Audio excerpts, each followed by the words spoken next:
Seminggu pun telah berlalu. Para pelayan di rumah Andrian sangat tidak menduga dengan apa yang terjadi dengan Andrian di akhir-akhir ini. Dan banyak yang mengatakan bahwa Andrian sering bangun sebelum fajar dan banyak para maid yang membicarakannya. Tahu nggak? Ada yang bilang melihat tuan muda di saat fajar akhir-akhir ini. Hah? Tapi kan dia biasanya selalu bangun siang kan? Kata para maid yang sedang membawa pakaian untuk segera dicuci. Adrian yang berada di belakang mereka tiba-tiba memberikan suara yang cukup mengejutkan para maid yang lagi membicarakannya. Sampai-sampai baju yang sedang mereka bawa terlempar dan membuat semuanya cukup berantakan. Yang di sana! Para maid pun langsung terkejut. Dan Adrian yang mengatakan itu langsung meminta maaf karena telah mengejutkannya. Maaf mengejutkan. Bisakah panggilkan pengasuh? Ya, tidak apa tuan. Kami akan panggilkan. Jawab sang maid sambil panik dan merapikan baju-baju yang terlempar dari ember yang mereka bawa. Tapi dalam perjalanan, mereka masih saja menggosipkan Adrian. Astaga, benar-benar sebelum matahari terbit. Shh, diam. Hans pun berpikir bahwa dirinya sudah seminggu sejak dia memasuki tubuh Adrian. Sepertinya aku harus mulai menerima bahwa sekarang aku menjalani hidup sebagai Adrian. Ucap Adrian dalam hati. Adegan pun berpindah ke dalam kamar Adrian. Di situ ada Adrian dan Matt sedang membantu Adrian memakai bajunya. Belakangan ini Anda bangun cukup pagi tuan muda, kata sang Matt, sambil membantu Adrian mengenakan baju. Ya, bahkan saat aku mencoba tidur, mataku tetap terbuka. Haruskah aku siapkan sarapan? Aku ingin mengunjungi ibu terlebih dahulu dan menyampaikan hormatku. Apakah itu tidak apa-apa? Matt yang sedang bersama Adrian cukup terkejut karena perilaku Adrian yang sebelumnya sangat kasar dan tidak peduli, tiba-tiba ingin mengunjungi ibunya. Oh, itu luar biasa tuan. Nyonya pasti akan sangat senang, ucap sang Matt. Setelah menghela nafas, Adrian pun menemui ibunya. Di sana ada adiknya juga yang sedang menemani ibunya. Ibu, ucap Adrian sambil membuka pintu. Sang adik dan ibu sangat terkejut dan masih tidak terbiasa dengan sikap Adrian yang berubah akhir-akhir ini. Bahkan adiknya sendiri mengira kalau Adrian sedang menginginkan sesuatu.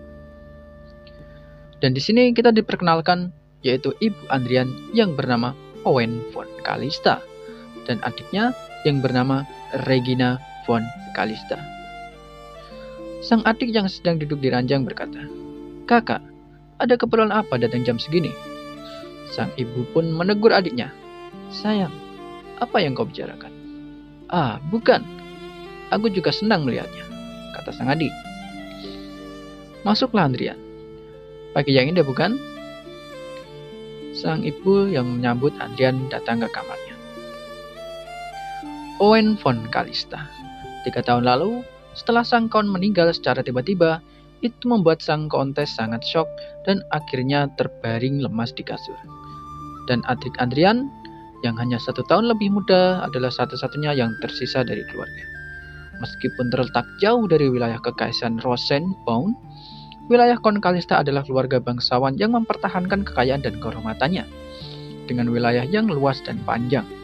Namun, setelah kematian sang Count atau ayah dari Adrian, naiklah pewaris yang berusia 12 tahun menjadi pemimpin. Seluruh kejayaan masa lalu lenyap karena gaya hidup bejat Adrian. Sampai keluarga Count menjadi miskin dan menyewakan pasukan pribadinya sebagai tentara bayaran demi bisa memberikan makan. Mungkin karena kejutan itulah kesehatan ibu memburuk dan akhirnya meninggal. Sedangkan adiknya harus mengambil alih urusan rumah tangga terbenam dalam hutang. Adrian pun masuk. Setelah duduk, ia mencoba berbicara kepada ibunya. "Ibu, maafkan aku. Selama ini aku lalai. Mulai sekarang aku akan sering mengunjungimu," ucap Adrian sambil memegang tangan ibunya. "Anakku, gak perlu memaksakan diri. Mengurus wilayah saja pasti cukup membebanimu." Sambil mengelus pipi Adrian, setelah ibunya mengucapkan itu, Adrian hanya bisa termenung, tidak bisa mengucapkan apa-apa. Setelah keluar dari kamar, Andrian pun berpikir bahwa dia akan berjuang untuk mengurus wilayahnya agar dua orang yang dia sayangi tidak menderita lagi. Dan dalam lamunannya, tiba-tiba kepala pelayan yang bernama Arman memanggilnya. "Tuanku, Tuan Flim datang menemui Anda. Bolehkah aku mengantarnya ke ruang tamu?" Andrian yang melihat Alman masih ada sangat senang. Karena Alman adalah pelayan paling rajin, setia, dan selalu melindungi para pelayan ketika Andrian melakukan kekerasan. Dan walaupun Andrian kasar, Alman tetap berada di sisinya dan terus memberikan kata-kata bijaknya agar tuan mudanya tidak makin melenceng jauh. Andrian yang kembali melamun, kembali tersentak karena dipanggil Alman untuk kedua kalinya. "Tuanku." "Ah, ya, silakan lakukan itu." Mereka pun berjalan menuju ruang tamu. Dalam perjalanannya, Andrian terus menatap dan berkata dalam hati agar Alman tidak pergi dari keluarga Kon Kalista. Tapi tatapannya cukup membuat Alman menjadi tidak nyaman. Apakah tidak ada cara lain menghentikan Tuan Alman pergi? Setelah sampai di ruang tamu, Alman pun mengetuk pintu. "Tuan Flynn, aku sudah membawa tuanku bersamaku." Setelah masuk, Flynn menyambut Andrian. "Oh, Tuan, selamat pagi." Dengan senyum khas ala para pejabat koruptor. Flynn adalah administrator wilayah Kon Kalista. Sekarang aku ingat. Flynn itu orang yang memperlakukan pelayannya seperti budak. Setelah berpikir sejenak, Andrian pun duduk dan berkata, "Ada urusan apa?" "Oh, soal itu."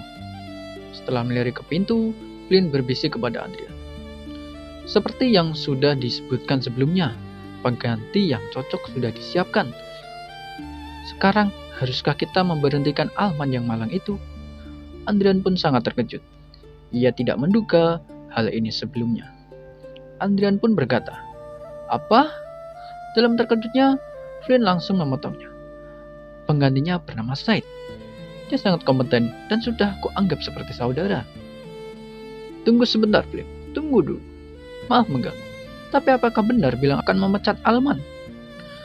Flynn yang tidak menduga dengan reaksinya terdiam sejenak. "Wah, sepertinya aku lupa. Aku sudah lama mengabaikan tuanku.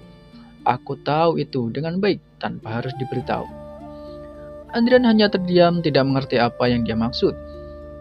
"Ini tuan," kata Flynn sambil menyerahkan 10 keping koin emas dan berkata, "Tidak perlu mengotori tanganmu. Untuk hal ini, mari kita berikan tuduhan palsu dengan penggelapan dana sederhana.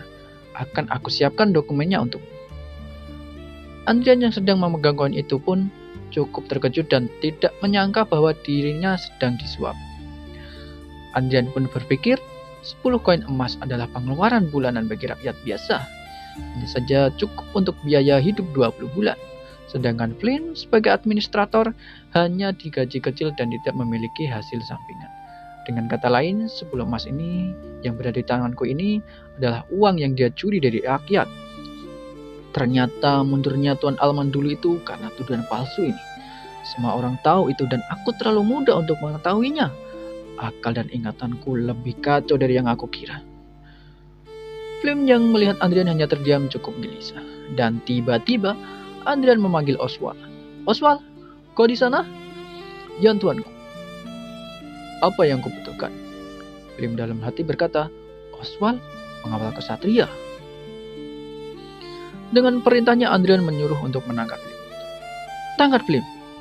Tangkap Flynn segera. Dia mengajukan permintaan korupsi dan menuduh pelayanku secara palsu. Penjarakan dia di ruang bawah tanah." "Seperti perintahmu, tuanku," kata Oswald. Flynn pun sangat kaget dan berteriak sambil memaki-maki Andrian. "Hei, tunggu! Tunggu kau, dasar bocah tengik. Beraninya kau ini ya, benar-benar tidak masuk akal." Flynn pun akhirnya diseret keluar oleh Oswald.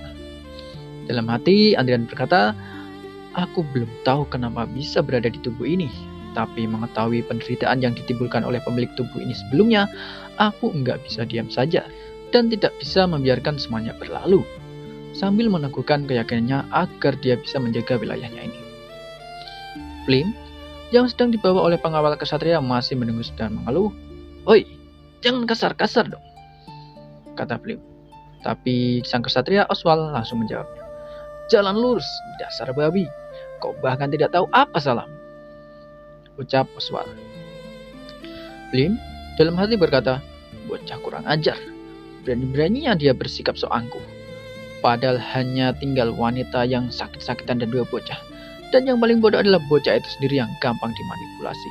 Bocah sombong, akhirnya sok punya harga diri. Tapi dunia ini tidak sebaik itu, dasar bocah. Chapter 2 pun berakhir di sini dan kita akan lanjutkan chapter 3-nya di episode selanjutnya.